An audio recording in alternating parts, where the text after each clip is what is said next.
You know, I kind of felt, hey, second fiddle. But again, this was, you know, about my life, and I demanded that I was going to get answers. Thank you, Mr. Russell. I have nothing further.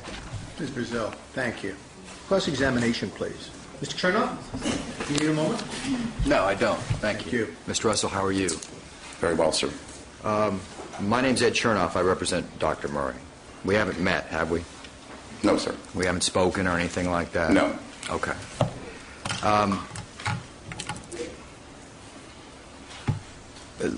Your relationship with Dr. Murray, was it unlike any relationship you had had with the doctor before?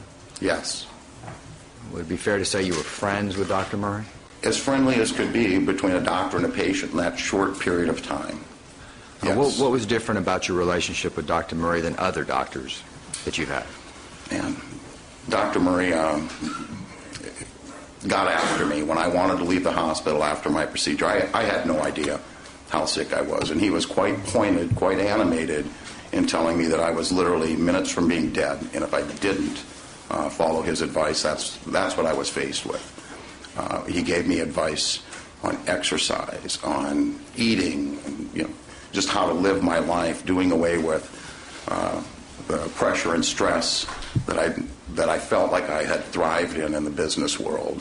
I needed that pressure, and when I say he saved my life, I would, more so than from the treatment with what he did for me mentally, the advice he gave me saved my life. He's sort of a spiritual guy, isn't he? I mean, he's sort of a... We never discussed anything of a spiritual or religious nature. I don't mean religious. I mean he's a caring doctor.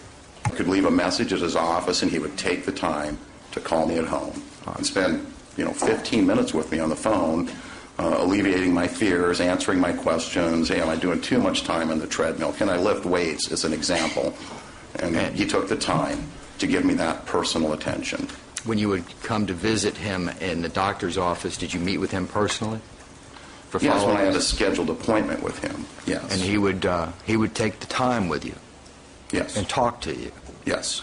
Talked about your life and about things you're doing to help yourself, health-wise? Yes. He knew your wife? Yes. That was unusual for a doctor, wasn't it, in your experience? Yes. Now, your heart attack was when? March 9th, 2009.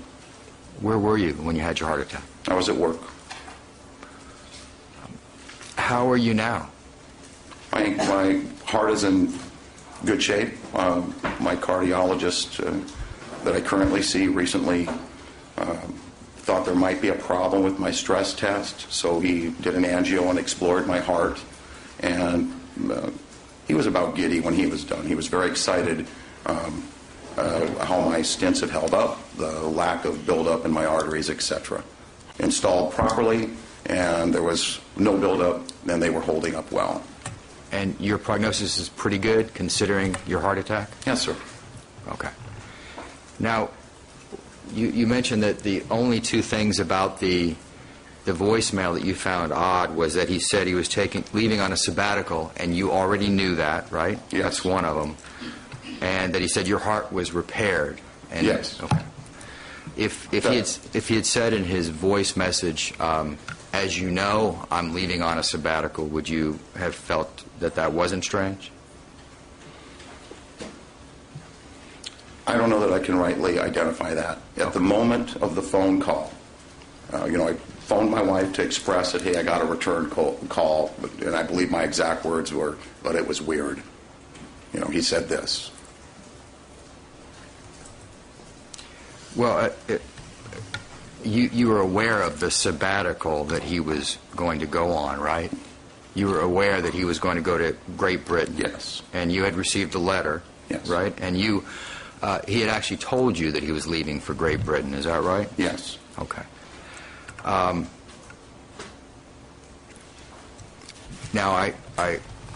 that's all I have. Thank you. Mr. Chernoff, thank you. Ms. Brazil, redirect.